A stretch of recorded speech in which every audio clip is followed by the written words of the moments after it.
Perfect. We have some participants now, so we are officially live. Michaela, why don't you get us started today?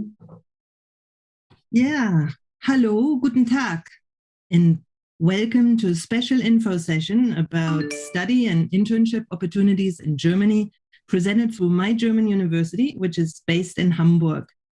I am Michaela Grobbel. I'm the German professor at Sonoma State University, and I want to thank Dr. Hope Ortiz at SSU. She is the coordinator of our Global Engagement Office, and she helped me co-organize this event. I also want to welcome students from other schools or universities who are here today, and I'm really happy about that. I think that's wonderful. A special welcome also to Dr. Blankenship from the German Consulate, from the Consulate General of Federal Germany in San Francisco, who will share a few words with you. And after that, Jasmine and Paul from MyGU will talk about German universities and how to find the perfect program for you, how to apply, how to find, locate funding options. And they will also answer any questions that you may have. So let's now start with Dr. Sabine Blankenship from the German Consulate. Thank you, Michaela. It's a pleasure to welcome you all today to this seminar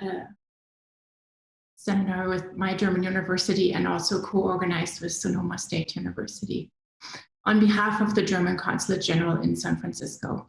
My name is Sabine Blankenship, and I'm their Senior Advisor for Science and Technology. And I want to make, I think, 4 short points, fairly unpolitical points, but they're very dear to my heart because going abroad really also shaped my life.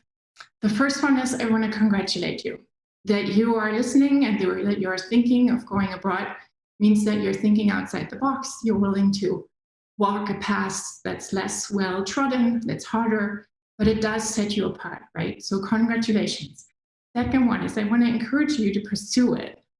It's going to be a daunting task to organize it. I know from experience, sometimes you hit a roadblock and you think it's not going to work out.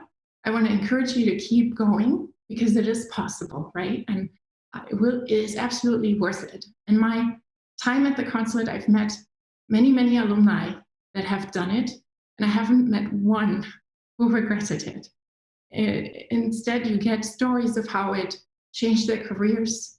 It opened up opportunities that they hadn't even thought about. And in some cases, they're also wonderful personal stories of how, it changed who they married and had children.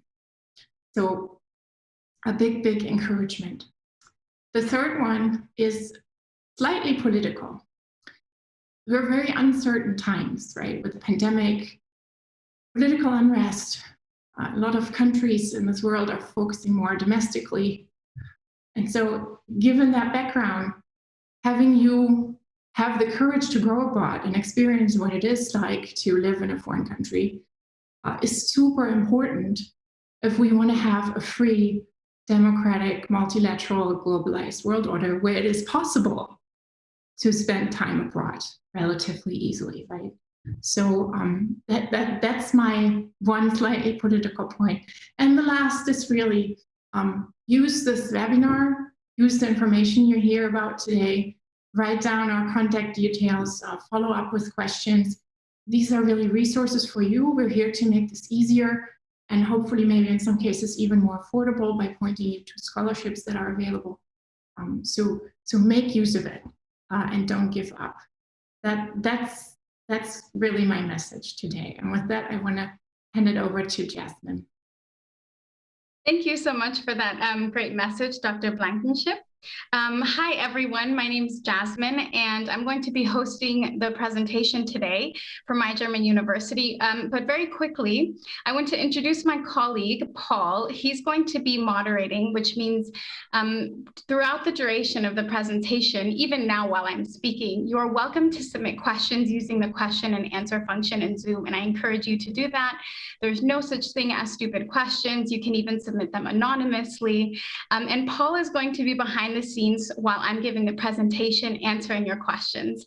Michaela is also there, and so is Dr. Blankenship. If you have any questions about the consulate in San Francisco or taking German classes at SSU, so you are welcome to submit just any questions you would like.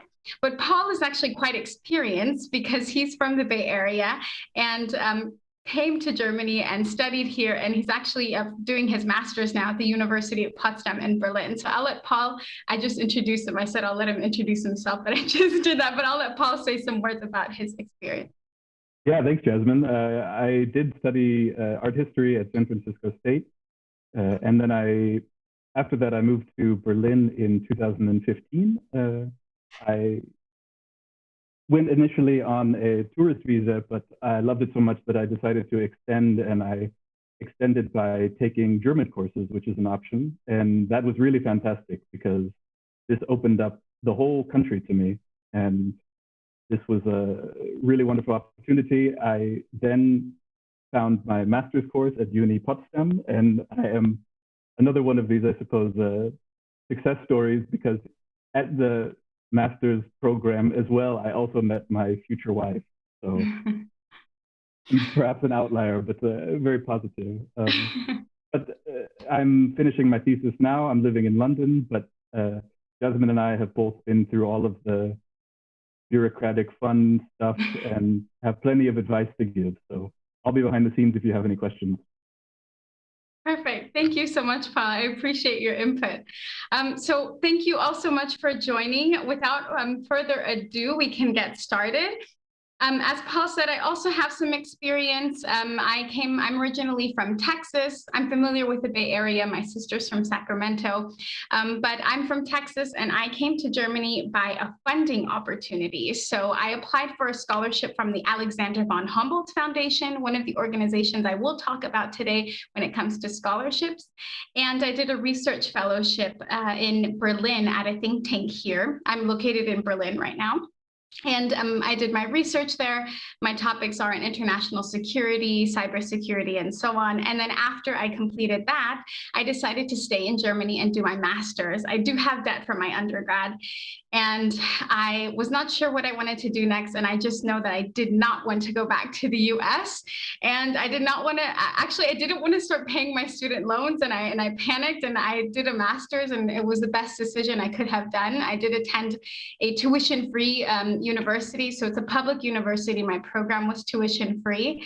And that was a great decision for me. And I made a lot of great contacts there. And now I want to help students do the same thing. I know so many students really want to come abroad. And I have a spoiler alert for you, but even if your program is in English, German is very useful. My program was in English, but I do speak German. So now you've heard about me. Now I'll give my presentation for you. Again, I already see some questions in the Q&A. Thank you. Please keep asking them, and Paul will answer you in the Q&A. Even though you cannot use the chat, just pay attention to it, because we will send some useful links. Actually, Paul will be sending useful links for you throughout the presentation using the chat section. Okay, so there were so many introductions, but something we didn't really cover is my German university. I know some students are worried and want to know where their information is coming from and that it's a reliable organization. That's personally important to me. The first thing I do when I'm looking up a news site or anything is go to the About Us section and do a little more research. So we are, as Michaela said, we're based in Hamburg. Our co-founders were co-founded in Hamburg, actually, but our whole team is based kind of around the globe. Paul is in London, I'm in Berlin, and we have colleagues in Spain, Peru, and China. We are Germany's largest database of English taught study programs. We are going to talk about German taught study programs. You are eligible to apply for these if you speak German. You can do that. Our database only has English taught ones, but Paul will share in the chat later when I talk about them, the database where you can find German taught programs from the German Rectors Conference. When it comes to topics about studying in Germany, whether it's applying for a visa, how much is it really free, and so on, we have more than 60 articles on our website, and you can just kind of type the topic here in the search engine. We even have an article called "Is Studying in Germany Really Tuition Free?" and we kind of explain what that is and what it means. We also have free webinars over different topics.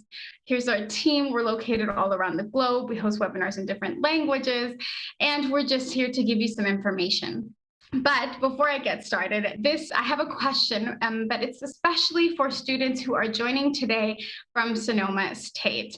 I want to know where you are interested, not where you are interested, what you are studying right now. We already asked when you signed up what you're interested in studying, but we want to know what your current major is. So if you're from SSU, I know it's kind of in a 4-question format. It's funny, Zoom only lets me put in up to 10 answer choices in a poll. So if you're in Zoom, you should see now this poll on your screen that says, what is your current major at SSU? Please only SSU students answer that poll. That would be really helpful for us and also for Michaela. So if you could just give that a moment and answer your questions, I'll just leave it for another few seconds so you can answer that for us. Okay, so I ended the poll now, and I want to go back to our presentation and get started. So studying in Germany. The way the presentation is laid out, I'm going to cover some main steps, which are organized by the questions that we have for you and how you should prioritize whether you should study in Germany. So first, I'm going to try to convince you that Germany is the best place for you to study. Second, I'll cover eligibility requirements. If you don't know if you can do a bachelor's or a master's in Germany, I will go into that in more detail. Third is how you find a program, and finally, the application process. This is a very general presentation. Of course, I can go into more detail, but we only have about an hour. So any further questions you can ask in the Q&A, and you can also email us directly. We will leave you our contact information. So first, why Germany? So I want to answer this question by giving you some data about studying in Germany. So what you may not know about Germany is, even though the US ranks #1 in the world when it comes to higher education and internationally top-ranked universities, the Ivy League universities is the reason that is. And the UK ranks 2nd, but Germany actually ranks 3rd, and maybe you didn't know that, but what's unique about Germany ranking 3rd is that all of the internationally top-ranked universities in Germany are public. And universities in public universities in Germany are generally tuition-free. I put the word generally here because there are some very specialized programs that do charge tuition.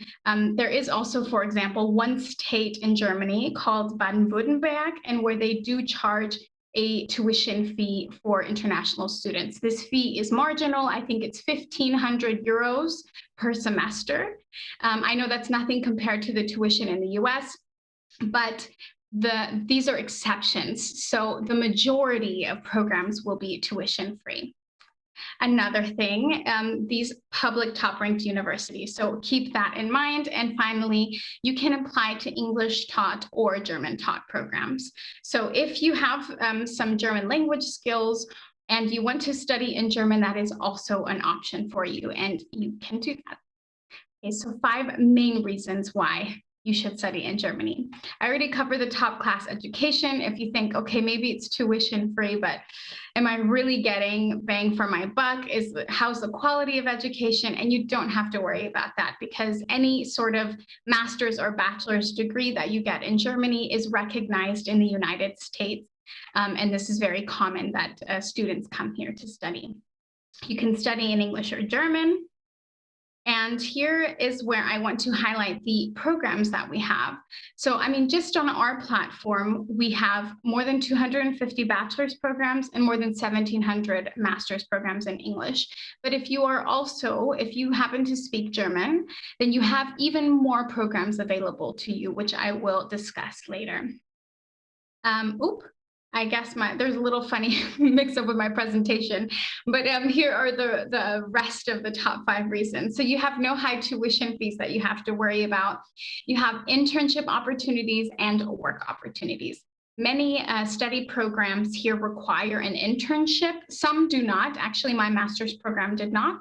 But it's common that internships are required as part of your degree program, whether it's a bachelor's or a master's. And because some programs require it, they also have assistants helping you find an internship. And they kind of organize this for you, sometimes depending on the university. And finally, the work opportunities.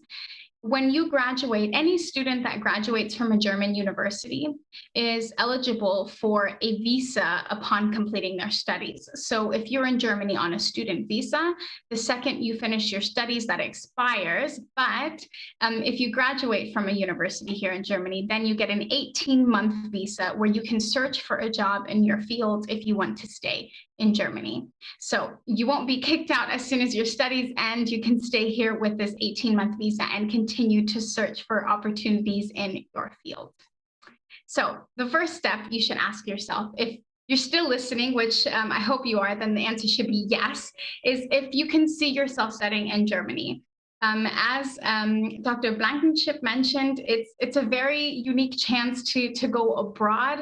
And having done it myself, I never had studied German in my life before I came here. My family is from Mexico, so it's a really different culture for me.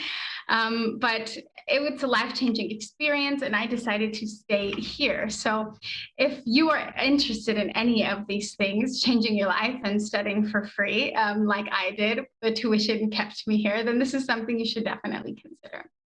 So eligibility requirements. Now we're going to get a little into the nitty-gritty. You're interested in studying in Germany, that's great, but are you eligible? So even if you have, let's say you're interested in a master's and you have you're about to finish your bachelor's degree and you think, okay, that's all I need. It's a little more specific in Germany with how you qualify for a bachelor's or a master's program. So there are 3 very basic requirements. The first is a qualifying previous degree. So if you're applying for a master's, that would be a bachelor's program. And if you're applying for a bachelor's, it would be a high school diploma, but you need a little more than that. You have to have some AP classes, or you have to have an IB diploma. It's a little bit different, the process, but we do outline exactly all of these specifications, the grade you need on what AP tests and how many AP classes and what topic, depending on what you want to study in the bachelor's. All of that is broken down in an article on our website. Paul, actually, if you could share in the chat the link to the bachelor's academic requirements article, that would be great. So the article that Paul is going to share, there's a section at the bottom. If you can use the table of contents and click on high school or IB diploma there, and it breaks that down for you if you're interested in a bachelor's. For master's, I will talk about it shortly on the next slide, but you need a bachelor's, but a little more specific in terms of what classes you've taken and so on. A language certificate. If you want to study in English, no problem. You don't have to have a language certificate. You just have to tell them that you are from the US, you're a native speaker, and if they still are, Germans really like to do things by the rule book. So it's not enough sometimes telling them you're a native speaker. They might want to see the rest of your documents, and that's fine. So if you just apply with all of your paperwork and they see you're from the US, you have your bachelor's in the US, you don't have to provide any certificate. And finally, a visa or residence permit. So for US citizens, you are not required to get a visa to enter Germany. You just have to apply for a residence permit after you arrive. So first, for the bachelor's degree, if you're interested in studying for a master's, you need a consecutive bachelor's degree, which is a minimum of 3 years.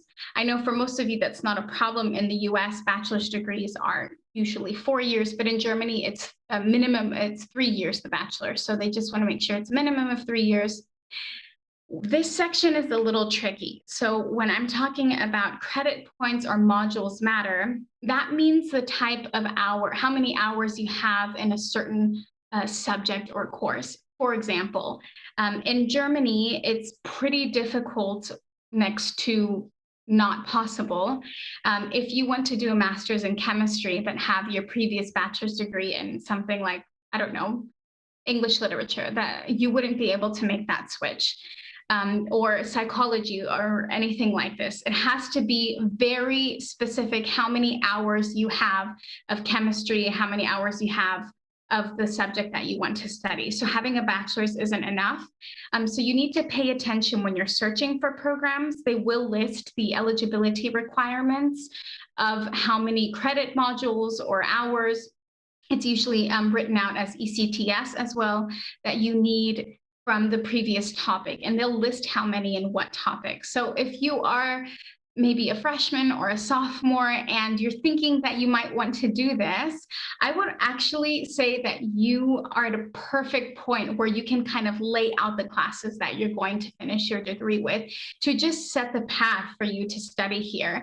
If you see a program you're interested in, let's say you know you want to do your master's in biology, and you can already look and see what type of not AP classes if you're doing a master's, but what type of credit modules, which means hours or classes you need to take. And you can already start organizing your schedule for the next semester now to ensure that you fit in that criteria. If you're interested in a bachelor's for high school students, it's a little trickier. You need to get on the ball early. So you need to set up your AP classes and everything relatively early. I usually say if you're a junior and you don't have enough hours, because when you're a junior, everything is kind of set in stone, like what you're taking your senior year and so on, and it's pretty difficult.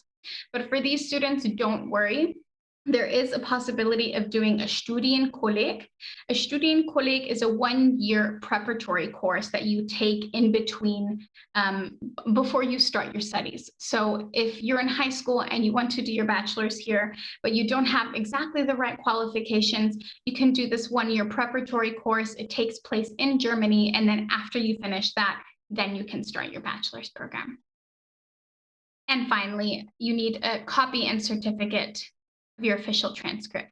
If you're currently enrolled and you want to apply, it's no problem. Just don't forget to send your final grades, an official copy of your transcript and everything once you do graduate. So it is possible to apply while you're enrolled. It's normal. Just make sure you don't forget to send those final grades. If you're interested in the German grading system, you will have to convert your grades when you apply. So here you see kind of a comparison of grading. It's a bit of the opposite that we use in the US. So 1 is the highest mark you can get. And it, of course, it depends on the university. Maybe some professors, for example, just do not give a 1, and they just will never give a 1. And so if you go to 1.3 or a 1.3 or a 1.7, it's absolutely amazing.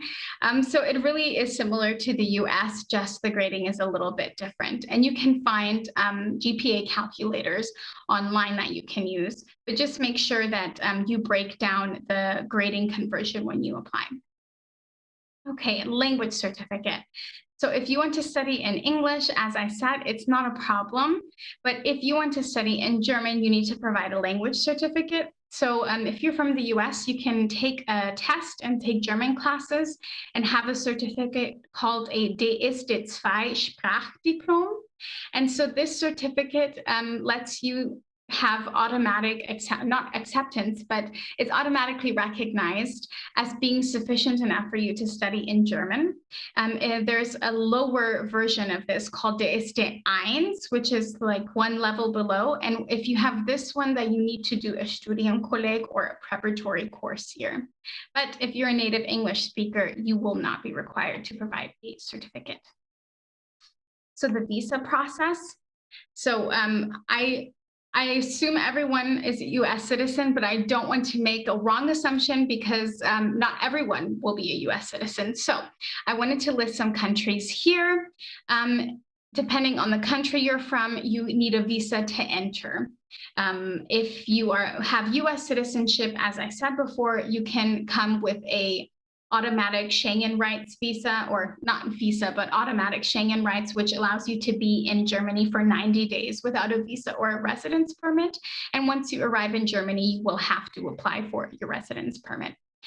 There are a lot of restrictions right now with COVID-19. You have to take tests, you have to demonstrate a negative test before you enter, you have to quarantine upon entry, There's a lot of steps. And so you can check those out on our COVID-19 website. We link you directly to the office of the German Federal Foreign Office that posts updates, and also to the Robert Koch Institute, which is the German CDC that posts updates on this. But you can travel to Germany right now. The pandemic is not stopping that. You just have to go through some extra hoops to do that.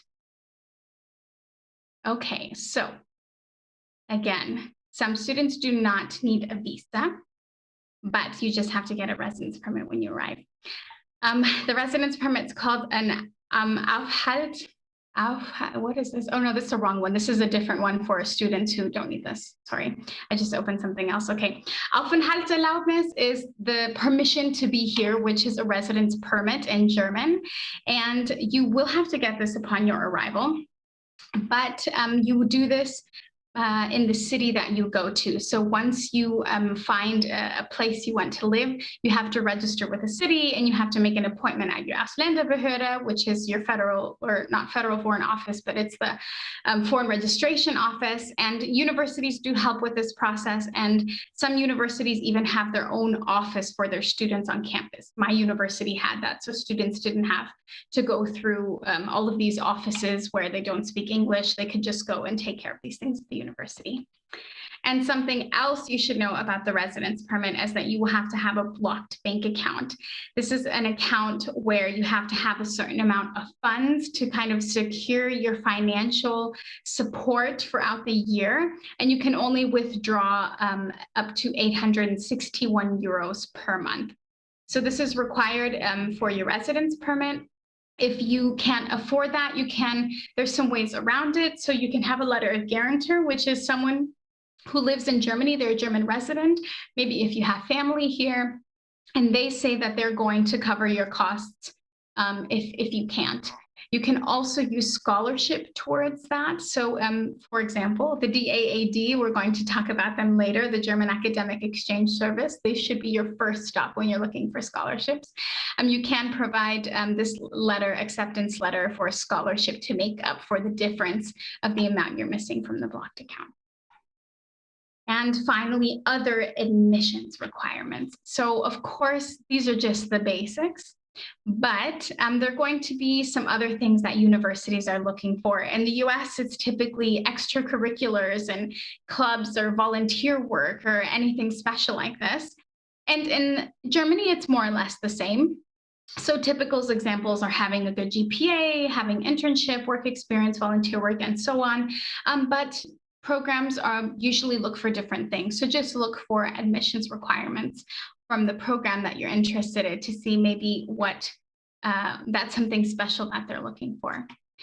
So step 2, are you eligible to study? And hopefully that was, I tried to make it easy with this section, but I know it's really tricky and there's a lot of loops you have to jump through, but I think it's hopefully broken down a bit for you. For master's, it's easier to qualify if you have a bachelor's degree. If you want to pursue a bachelor's in Germany, it's a little bit trickier demonstrating that you qualify for a bachelor's with your high school diploma. So just know if you're interested in a master's, the process will be a little bit easier for you.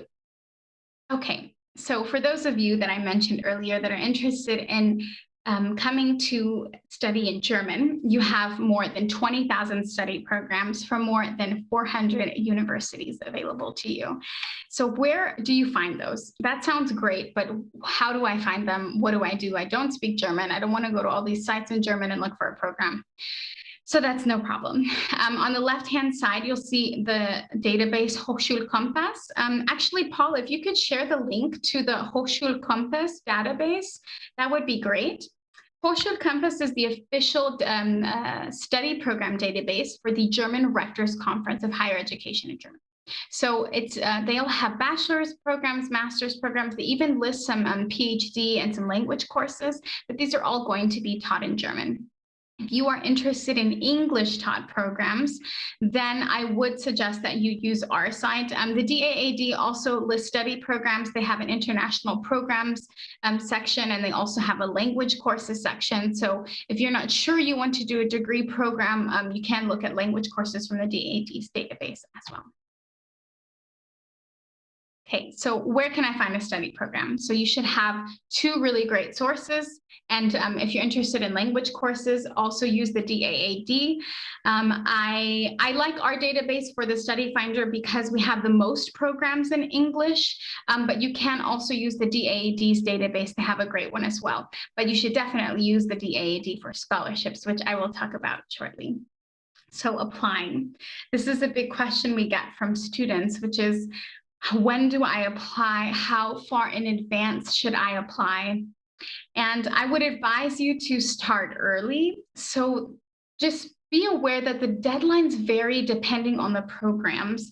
So for example, my program, when I applied for my master's, was 1.5 years in advance.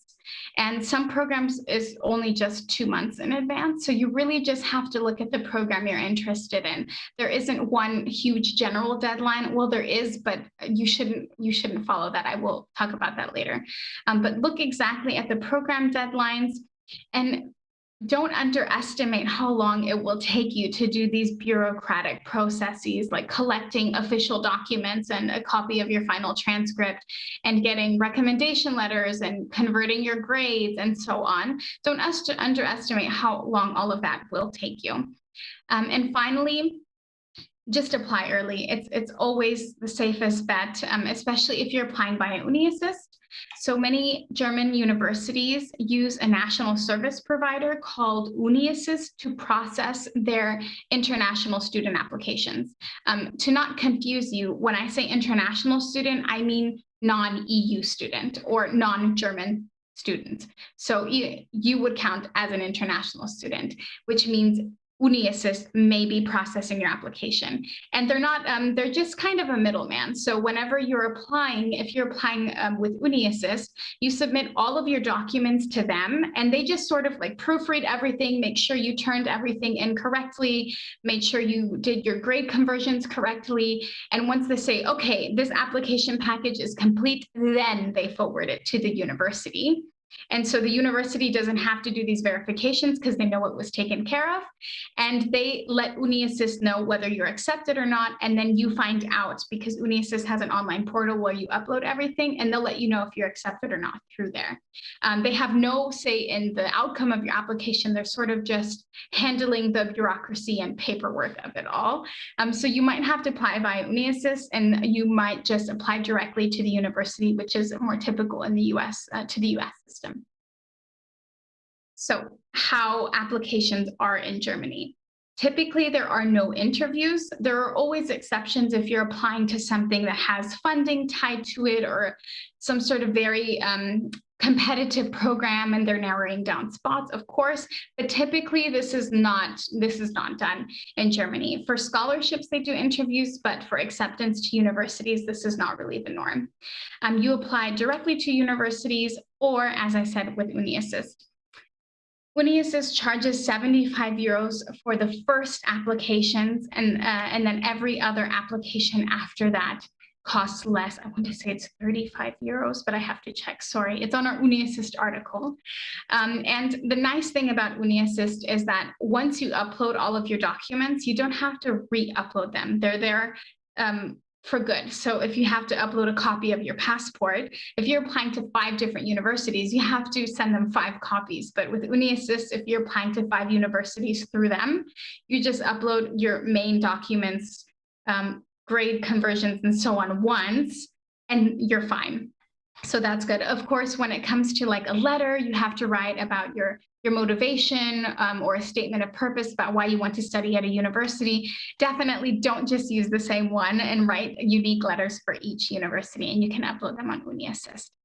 And 50% of German higher education institutions use them for their international students. So make sure you know how you have to apply. And you find that on their website.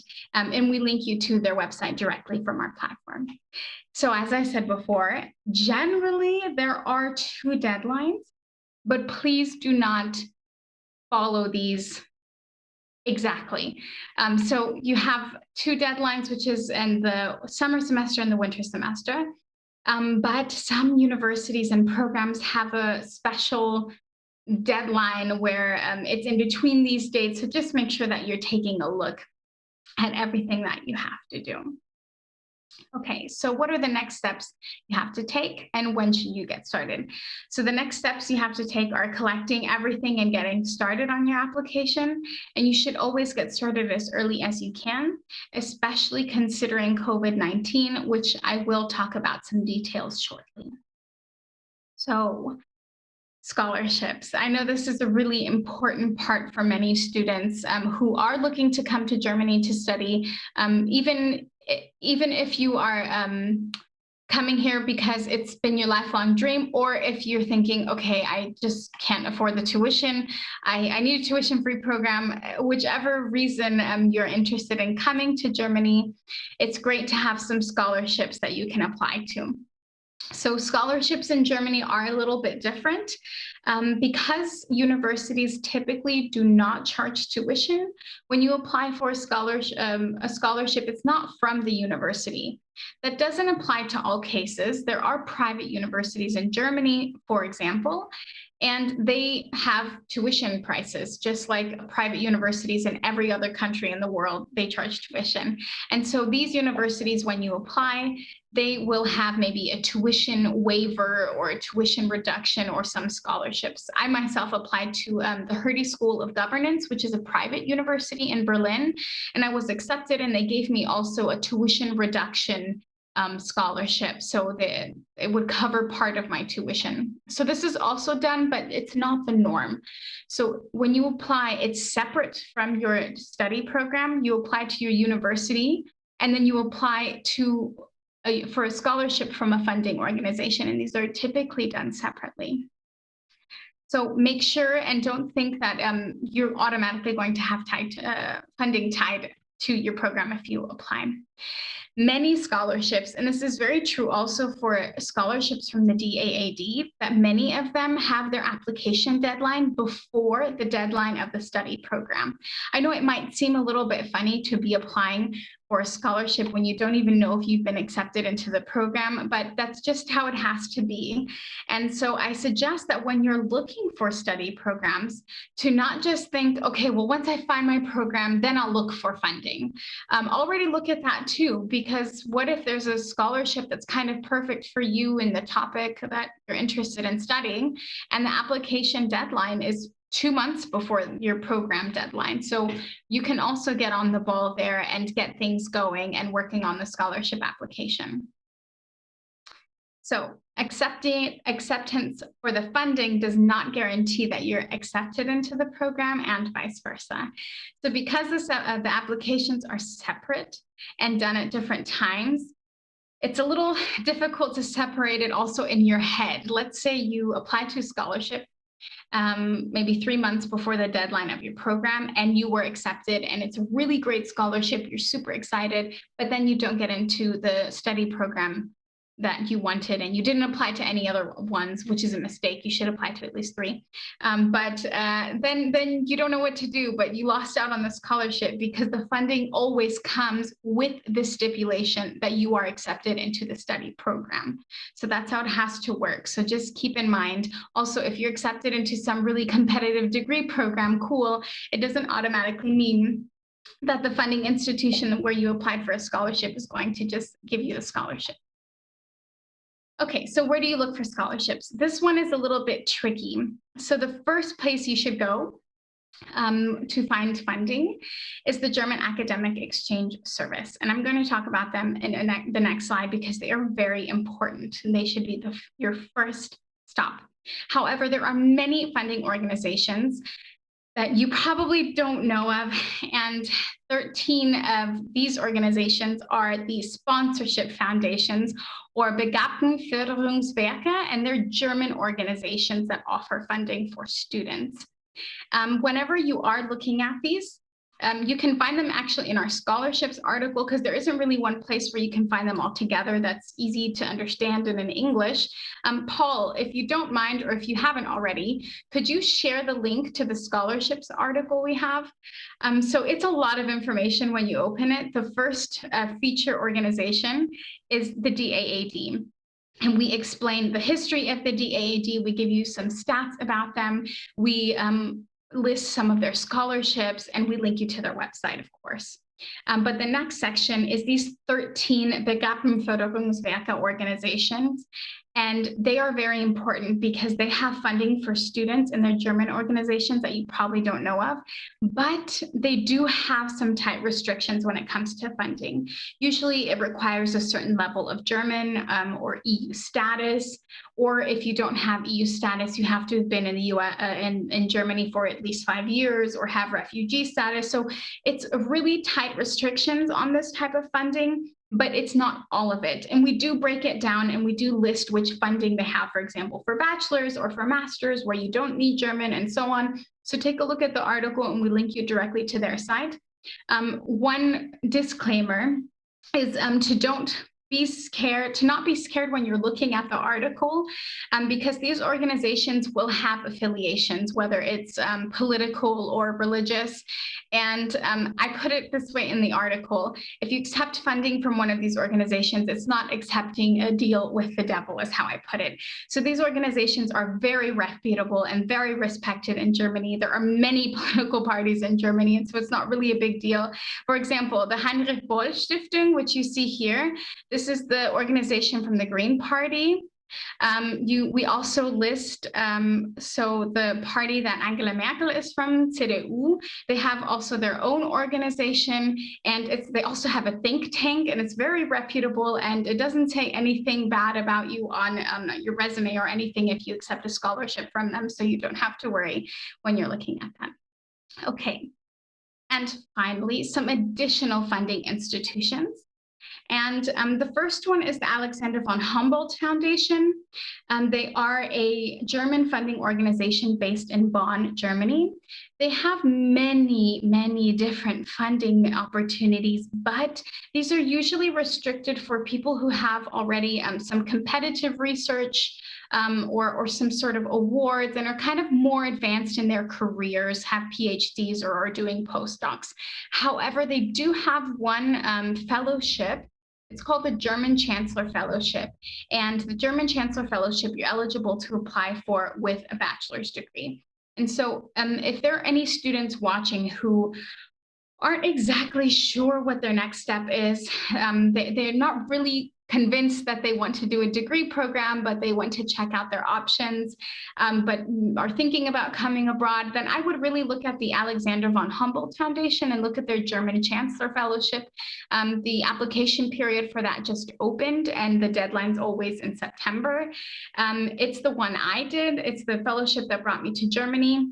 It's a very competitive fellowship. They only accept 10 people in the entire country, and they do accept up to PhDs and so on. So it's really competitive, but you can create your own, do your own research for 1.5 years and choose your own host here. And if you aren't sure that you want to do a degree program yet, but you want to come to Germany and do some sort of project or fund research, then I would check them out. And the last scholarship is the Deutschlandstipendium. This is a scholarship that all students who are registered and currently students at a German university can apply for. And you are eligible to apply for that after attending a German university for 1 year. And the university where you are at is the one that handles the application. So during the start of your 2nd year there, you'll probably get an email in your inbox titled Deutschlandstipendium, and all you have to do is write an essay, and you can submit it in German or in English, and anyone who's at that university can apply for that. And so if you want to know if the university you're interested in does the Deutschlandstipendium, you can just go to the Deutschlandstipendium website and see if the university you want to go to is listed there. So The reason that I mentioned the DAAD should be your first stop when it comes to funding is because they are the largest funding organization, but I want to give you some stats. I don't want you to just take my word for it. So they're the largest funding organization in Germany, and they're the largest for international academic cooperation. They provide a lot of funding for international students. And to give you an idea of what that means, they finance approximately 150,000 students per year. And they have, sorry, that's embarrassing. My dishwasher is beeping at me. It's home office in the pandemic, sorry. So whenever it comes to DAAD funding, they do have scholarships that are based on where you're from, what you'd like to study. So one of the scholarships is called all master's discipline. All master's disciplines. So if you're applying for a master's, it doesn't matter the topic, you can apply for this scholarship. But some of them are more specific. So it's for master's students who are doing art and music. So if you're studying art and music, you should apply to this one instead of the other one. So in order to see what you would have to apply, which one you'd have to apply for, make sure you look carefully at their scholarship. Okay, and finally, before we go to some questions here in the Q&A that I see, student life in Germany. I know I gave you a ton of like bureaucratic and requirements and like go here and go there. First off, I should have said this at the beginning, but you don't have to worry about writing down, jotting down everything and copying links, because anybody who registered for the webinar will get a nice organized email and flyer with all of the useful information I shared with you, all of the links to all of the sites I mentioned. So no stress. You can stop copying and pasting everything, and this will be shared with you. Okay, so student life in Germany and what that's like. So for students who think, okay, I'm going to study in English, great, don't need German at all. Okay, well, maybe that's true depending on the city you live in, but German is incredibly useful for you. So first off, not everyone in Germany will speak English. And this is, if you've traveled abroad, maybe you already find this, but if you haven't traveled, a lot, and maybe you've only traveled to places where people speak English, not everyone in Germany will speak English. So maybe if you go to the doctor or the bank or anything like these bureaucratic places, having a friend to come along with you, especially if it's the doctor, is kind of uncomfortable, and you want to be able to do some basics on your own. So I definitely encourage you to learn some German, especially when it comes to finding internships and getting jobs afterward. So for example, all of my work and my writing and everything I do is in English, but I speak German every single day with my colleagues. When I talk to Michaela, for example, we would speak and email in German. And so German is going to be very useful for you for your everyday life as well. The blocked bank account, if you were thinking how much money is all this going to cost, will it be enough? The blocked bank account is more than enough to comfortably live and lead a student life in Germany. When it comes to food and beverages, Germany's very inexpensive. I'm gotten used to that. And when I go back to the US, I always walk into the supermarket and I'm like, oh my God, I would never afford anything here. I would starve.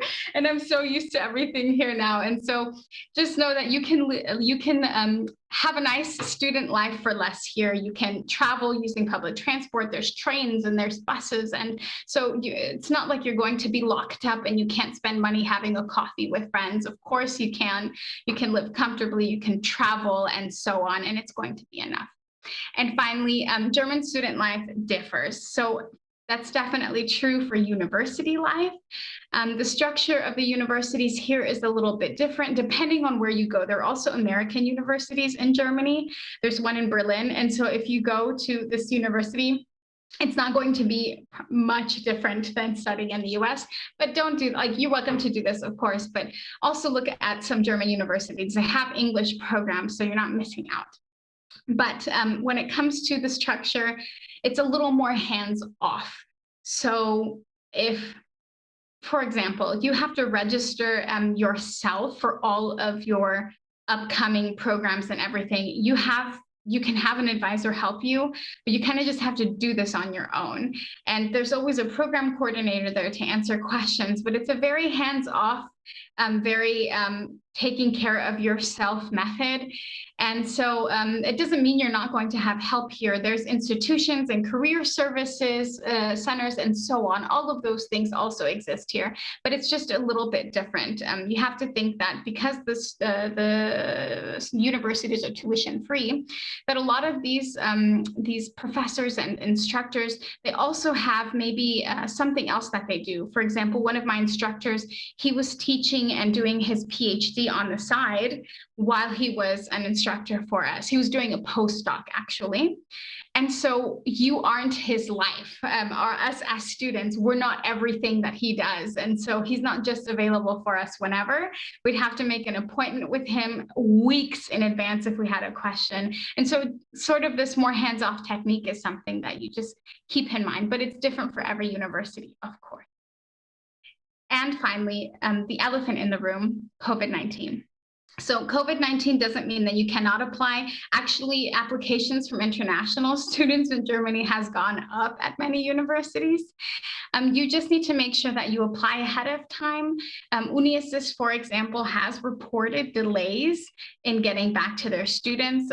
We heard from students that instead of hearing back in 2 weeks, they heard back in 5 weeks, they heard back in 8 or 9 weeks.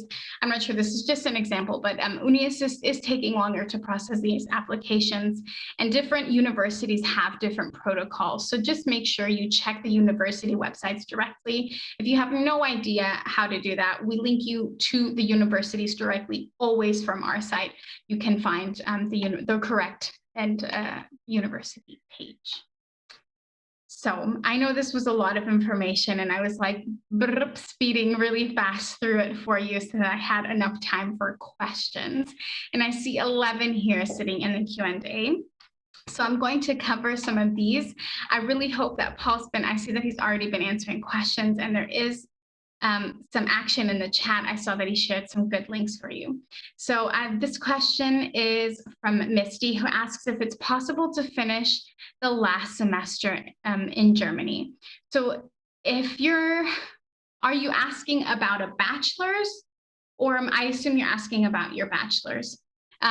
If you're interested in finishing your last semester as a study abroad student in Germany, I'm not really sure I understand the question, I'm sorry, but if that's what you're asking, if you can finish your last semester as a study abroad student in Germany, that actually depends on the regulations of your university. Because at my university, at least when I did my undergrad, we were allowed to study abroad, but the only semester we couldn't do that was the first and the last. But I mean, from the German side of things, that's not a problem at all for study abroad and so on.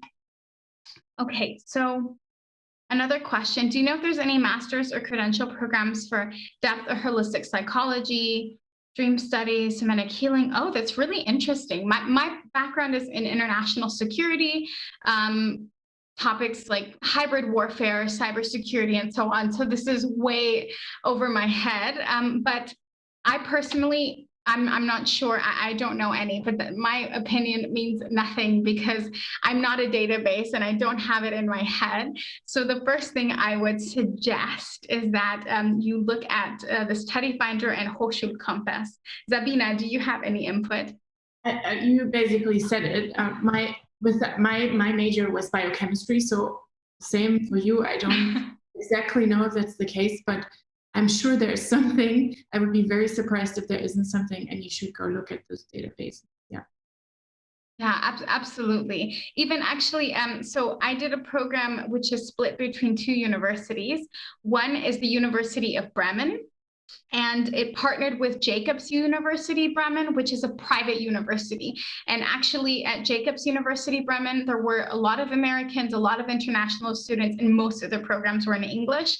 And we had randomly, for some reason, in one of my security classes, there was a group of like psychology students that would always sit in the second row that said like, oh, we have to take this for some reason. It was like some elective that it was the only one left. So they took it with us. But we did have psychology students. And I know Jacobs University Bremen has some different psychology majors. So maybe look up Jacobs University Bremen. They're a private university, so they won't be tuition free. But look them up. But I would actually just type by topic into the study finder or look at Hochschulkompass. And the other thing I can offer is I can share my email, Jasmine, after, and you can email me with your question. And I can see, I know at least 2 people who have studied psychology in Germany who might be wanting to give you some tips. Those would be Perfect. Yeah. Dr. Blankenship, I mean, if you like only, but actually that also goes for Michaela and Paul, if he wants to, any of our speakers today. If you want to share any contact details with the attendees, you can just type it in the chat section and just make sure you change it to send to all panelists and attendees. From all panelists, and you can also type your contact details there. I'll also share those details, at least our My German University details, so that students can email us directly. It's not a problem at all, so we can answer further questions like this. Okay. So this is a question from Adam. I'll be going to the CSU-IP program, and although I'll be completing my bachelor's in Germany, I'm not sure if it constitutes graduating from a university in Germany.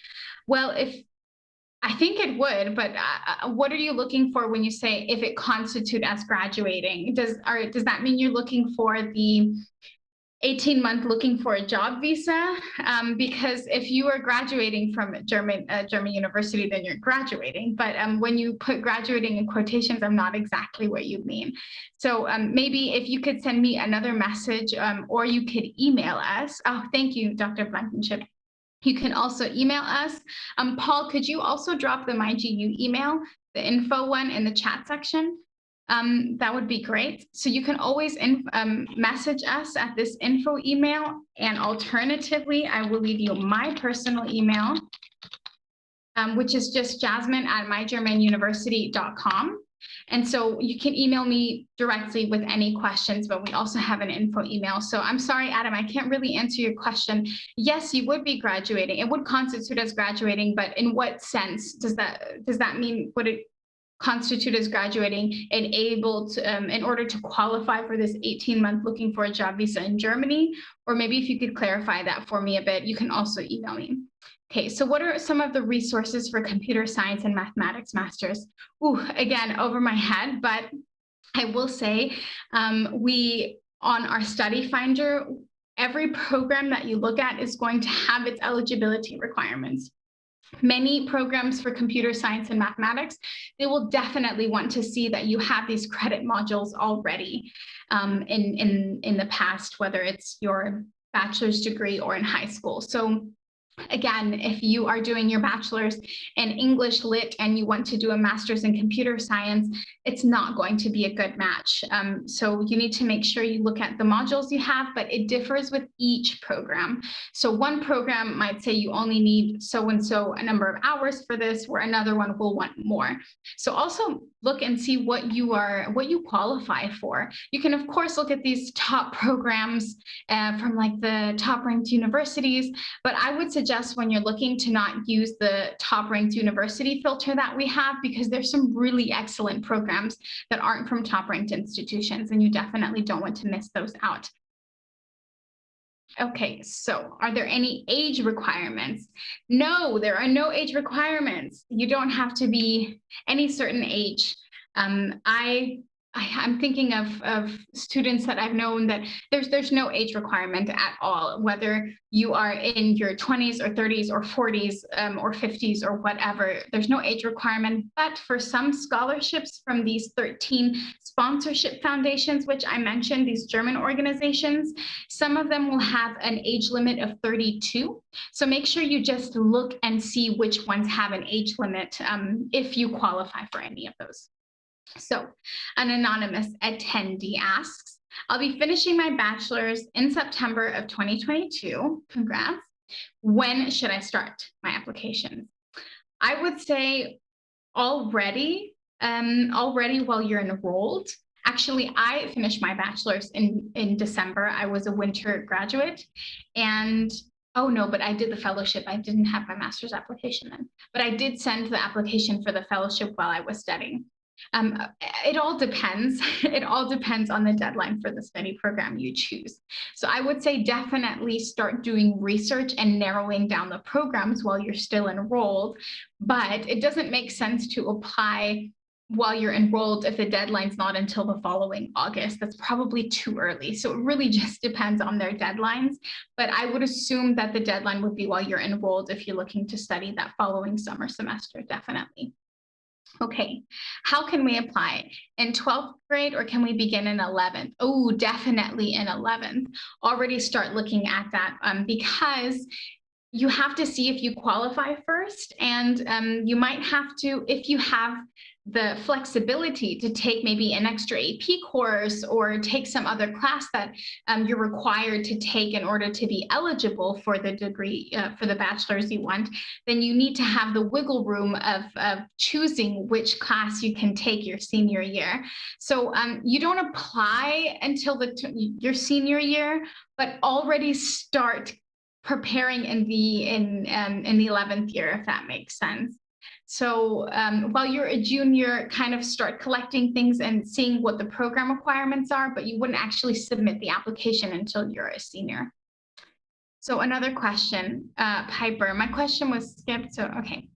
Hi, do you know if there's any master's credential programs? Okay, yeah, that was the same question from earlier. So Piper, I hope I answered it before, that we are going to have you look at the study finder, but message us directly for specifics. Okay, so Rebecca asks, you mentioned one-year preparatory courses for programs you apply. Yes, that's correct. It's called Studienkolleg. Does this apply for master's programs too? Okay, I'm a senior and I'm looking to switch programs. My undergrad's in geography. Okay, so that's good. You're already kind of knowing that you may not qualify, and that's okay. I don't want you to think it's a bad thing. That does also apply for master's programs. So this preparatory course, this one-year course, is if you want to enter a bachelor's or a master's program only. For PhDs, you don't have to do that. So it's not a bad thing. First of all, I want to say that some students are eager to start their studies and they want to skip this one-year course, but it is incredibly helpful and beneficial for you to get ready for the German way of teaching or learning, or the German structure of universities. That's the whole reason for the Studienkolleg program. So that's what that is referring to. And you may have to do it if you don't have enough of these credit modules for geography, for example. Sorry, switch that.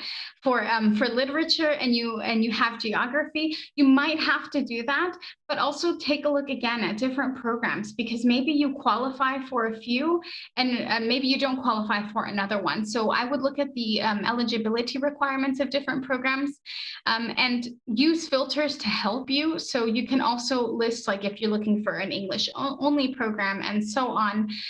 But you might have to do Studienkolleg, but again, it's not the end of the world. And if anything, it's going to give you a leg up, because during the Studienkolleg, you can also do German classes for free. And that's also really helpful. It depends on the Studienkolleg, of course, but you can also take some German classes and kind of get integrated and settled and kind of get yourself to succeed in your degree program.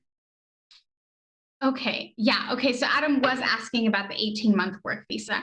That depends on the regulations implemented by the university. So they have like the ultimate power. Actually, that's not true. The Ausländerbehörde has the ultimate power. So the Ausländerbehörde is the foreigner registration office. And if you, as long as you are getting your final certificate or your final transcript is coming from a German university, I want to say it's going to be fine, but I do not work at the German Foreigner Registration Office. But I do know that the document you have to take in order to demonstrate that you are eligible for the 18-month visa is your final transcript from a German university. Oh, thank you, Dr. Blankenship, for stepping in, and a certificate. So maybe you can give some more input. Yeah, so I'm not in the visa section of the consulate, right? But I do have colleagues who are absolutely able to answer your question. So I posted my email in the chat. It's the one that says science@sanf.diplo.de. So please email me those visa questions and I'm happy to forward them to my colleagues. And it's so weird that you're calling me Dr. Blankenship all this time. You call me Sabine when you email me. I'm used to in Germany, titles are very important. Also, in Germany, your instructors, you don't call them professor because in Germany you have a professorship. And so if you have a professorship, it's kind of like a level above doctor. I don't know how to explain it. Then you can have the title professor. And in the US, you call anyone who is teaching at a university professor because they're professing. But that's not it in Germany. If you call someone professor when they don't have a professorship title, they will get very upset with you. And it's very important to use titles. So I'm just kind of conditioned now after being here, Sabine, for 6 years in June, it will be to just, it kind of comes out to use the title. Okay, so Hope is asking, to answer Adam's question, you are not graduating from the German university. You are still graduating from SSU. Okay, thank you so much, Hope, for stepping in. So, Adam, according to Hope, she says that your certificate is still coming from SSU and it's not coming from a German university. So you are not officially graduating from a German university. You're graduating from SSU. Are there any criminal justice programs? Yes, there are. Again, my background's different. So, I mean, even then, I don't know all of the international security degree programs in Germany. There's more than 400 universities. So I want to help you guys, but I'm also not a computer. But yes, there are criminal justice programs, and take a look at them on the Study Finder. You can also, some of them combine also theory, if that interests you. So you can also take a look at them, but just remember that it might be a different criminal justice system than what you're used to in terms of studying, and maybe it's going to be comparative criminal justice, like especially if it's an English program. So it's an English criminal justice program. They're probably going to do comparative criminal justice looking at systems from different countries, because a German criminal justice program will be taught in German. Okay, so a question from Jeffrey. I graduated in December with a Bachelor of Science in Physics, and are there entrance exams for advanced degrees, like a master's and a PhD for physics programs? So in Germany, you don't have, I should have mentioned this, I forget, I don't always host webinars for US students. So in Germany, you don't have standardized tests like the MCAT and the ACT and the SAT and the GRE and all of these. You don't really do standardized tests in Germany. But some universities, some private universities have recently started asking for this. So you might have to, but I will say for a vast majority, you don't need any standardized tests. Some universities list on their website. If you have an SAT, feel free to send it, but it's an option. Even if you have an SAT and it did not go well, your cat died that morning and you just didn't do well, you didn't have time to retake it, pandemic, whatever, then you don't have to send the score. It's not required. Even if they mention, oh, if you have this, feel free to send it. It's optional. That's the case for many programs that say, if you have the score, please send it. For some STEM programs, that may be true that they ask. And since you're asking for physics, I will say it just depends. Take a look at some programs, and they won't require an entrance test, but they might ask if you have any sort of standardized US standardized test scores to send in, and they will list this on the program website for the eligibility requirements. So no need to worry. But in Germany, typically entrance tests when it comes to university aren't a thing. The only entrance test you would need is because you're not from Germany, not because they need to test your level of knowledge in the subject, but just they need to test that you're able to kind of take part in a German university system, because it's going to be a little bit different. Okay, how is the process of double majoring? That's a good question. So I don't have a clear answer for that. It just depends on each university. And I won't say, I think double majoring isn't really a standard in Germany. So you can do a bachelor's or master's in a more interdisciplinary program, or you can choose to have a degree program that is really honed in on the topic. But in terms of double majoring, where you typically graduate with kind of two bachelors, that's not really common here. Of course, there can be some programs that have some sort of like special feature where you can go abroad to a university for a year and get like a one-year master's while you're there. So then technically you graduate with 2 degrees. This is also normal. So there are some programs where you have like a study abroad component. And when you graduate with 2 degrees from 2 universities. But if you're just kind of looking for asking about standard programs in Germany, double majoring is not really common. I chose an interdisciplinary program, so I had classes. It's the major was international relations, but my seminars were in justice, like global justice and war and peace, and also social theory. And it was kind of a nice mix. But if you want a really honed in, like, I don't know, European public policy masters, then you can choose that. But if you are interested in double majoring, I would choose maybe a more interdisciplinary degree program, or one of these programs that have a study component and where you get 2 degrees from 2 universities. Okay, Misty asks, it seems many are online.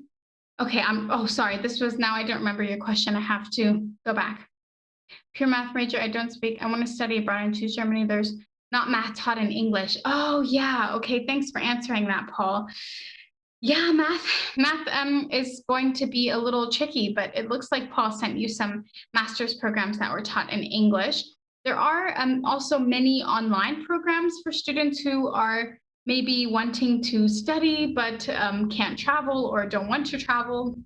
I encourage you to travel, but there are some distance learning programs. Just note that these distance learning programs usually are not tuition free. There are some, but typically the distance learning ones charge tuition. So just keep that in mind while you're on your search.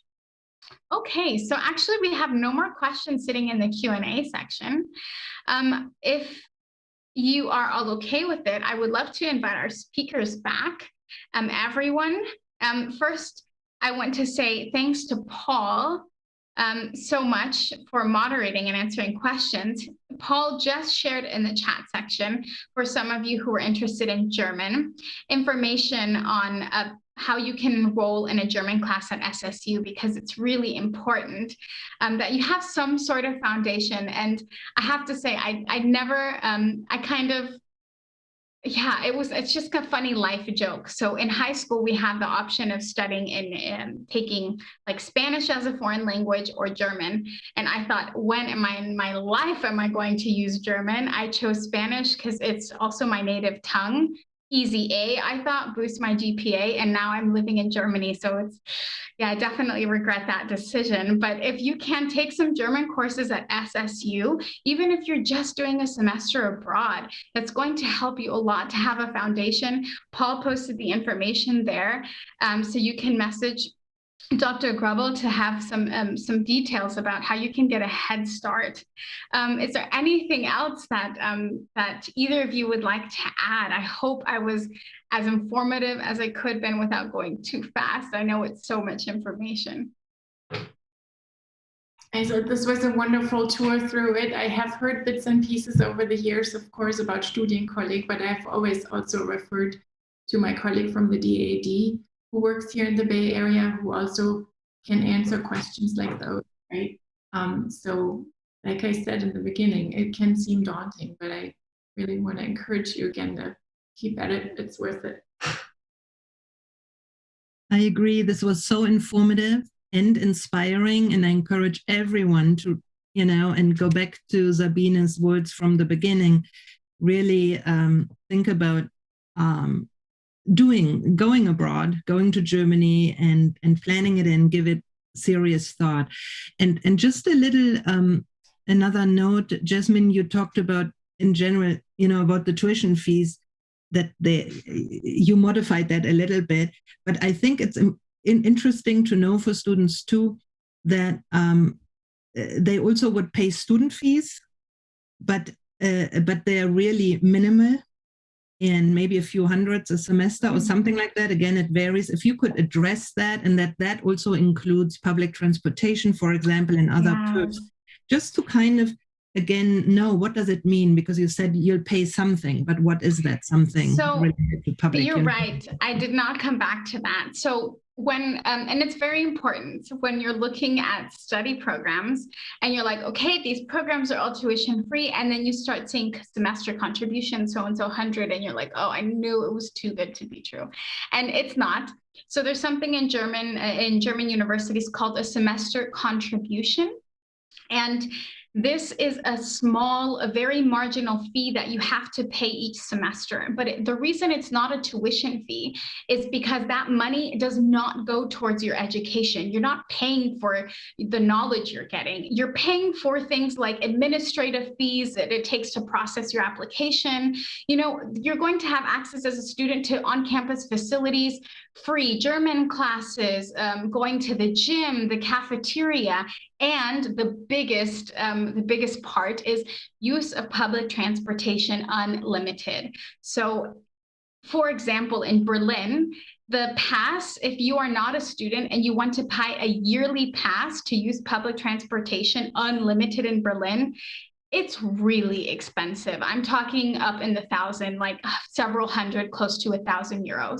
But the semester contribution at a university in Berlin is €200 to €300. So when you're thinking, okay, that's I'm 200 to 300, what? But you're getting so much out of it. You're getting access to student facilities. It's paying all of these people that process your application, and you get a transportation fee. So you're not getting gypped. Actually, the transportation programs are getting gypped because it really is there to benefit students. And in many places with this transportation pass, you can even travel in the general region. For example, in Bremen, I could travel all the way to Hamburg with my transportation pass. That's an hour and a half on the train. And Hamburg is a huge hub, a huge city. And so I would travel there often and travel all around the state and the surrounding states of the Bremen area with my pass. Paul, for example, his university is in Potsdam, which is like 45 minutes outside of the city center. And with his transportation pass, he lived in Berlin and then commuted, and it was all free. So Paul's also a public transport expert. Yeah, I just wanted to say briefly that one of my best experiences is having this transportation pass from Brandenburg, which is the state that surrounds Berlin. And I had access to the entire state, and you can travel to endless amounts of small villages, and there's an infinite amount of culture and fun things to participate in and to check out. So just my word on transportation. Yeah, so don't think you're getting fooled or anything like this when you're like, wait, she said it was tuition free, but I see here some sort of €300 fee. The semester contribution can range from 200 to 400 euros, depending on the university. There is one state in Germany that charges a tuition free from international students, which is the state of Baden-Württemberg. Don't skip the universities there. Don't think, well, I'll just avoid that area, because actually they have some top ranked universities. The University of Heidelberg. Heidelberg is beautiful city. It's actually like one of the most beautiful cities in Germany. Officially, it's like voted also, not just by my opinion. And it's a top ranked, and actually has the oldest university in Germany. And so don't just skip out on the region in the state because you think, oh, I don't want to pay the tuition fee. And some states in Baden-Württemberg even cover this marginal tuition fee for their students, because it's this kind of a state regulation. It's not from the university. And so in order to get around that, the universities for some students will cover that fee. So it depends on the university. You have to check, but don't just skip out on that state, because there's some really great universities also in Tübingen, in Stuttgart. All of these cities are in Baden-Württemberg. Okay, anything else? Are there any more questions? The Q&A is empty, but I see we still have more than 20 attendees. So you are all listening intently, I hope. But if you have any questions, any tips on applying, whether it's the scholarships or degree programs or anything like this, you have me and Paul at your disposal, both from the US I'm from Texas, but Paul is from the Bay Area. And so if any of you have questions, please take advantage. But if not, I think I'll hand it over back to our original host, Michaela. Thank you so much for having us. I really hope that this was informative. And if it can help even one student, then our job is done. Yeah, thank you again, Jasmine and Paul and your colleagues at My German University. I think it's a really fabulous tool, fabulous database with lots of resources. This will be really useful to anyone who is exploring and trying to get ready for study abroad. So a big thank you, vielen Dank. And also thank you so much to Sabine Blankenship for joining us today and encouraging people to go abroad. And maybe you have some more words too, Sabine, just before we go.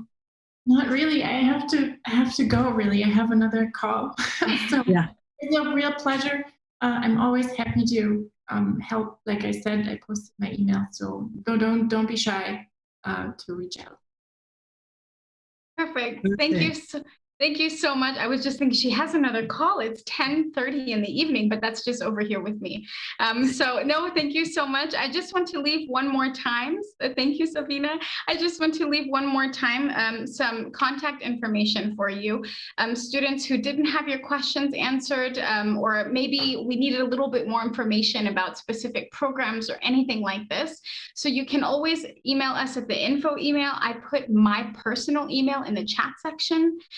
But you can also just message us on Instagram or send us a message on Facebook. We will respond wherever you send us a message. And for the German classes, if you were interested in the German classes at SSU, then you have your contact right here with you. And we already shared the details in the chat for that. So keep that in mind. Okay. Oh, 2 more questions, and then I think we'll wrap it up if you don't mind. So okay. Oh, so Misty, next time, let us know how long. Well, actually, we did plan for an hour. The presentation was an hour long, and the Q&A just lasts long. So you don't have to sit here the whole Q&A, but as long as you're asking questions, I'll keep answering them. So all of you are keeping me because I'll just stay here as long as you ask questions. But no, the presentation part was within the hour. So just to make sure everyone could get the details, but feel free. We know you are all very busy. And finally, one question asking about housing in Germany. That is a great question. For students, you have the option of student accommodation, which is done from the universities, and do apply for that well in advance. I mean, like the day you get accepted, already contact the housing department and add your name to the list. But it is very affordable student housing. Rent can range depending on like if you want to live alone or you want to live with a flatmate, 200 to 400 euros a month. It depends on the city. Munich, for example, is a lot pricier than maybe Berlin or Bremen, for example. So it also depends on the city, but it's quite affordable. And shared apartments, they're called WGs or Wohnungsgemeinschaft, or VG for short. This is very popular in Berlin, where students all live together in like a 4-bedroom apartment and 4 different people live there. And this is very common, and there's websites. Oh yeah, thanks, Paul. He just posted that. These are 2 websites where you can look for grouped shared housing, student housing. It's not student housing, it's an apartment with other students. Okay, so now I'm going to wrap it up. Someone says I'm talking too long, so I'll wrap it up. Thank you so much again for joining us today, and email us if you have any further questions. Say bye for now, and everyone stay healthy with these funny times we're living in. So bye for now. Bye, everyone. Bye, Paul in London. Michaela. Bye.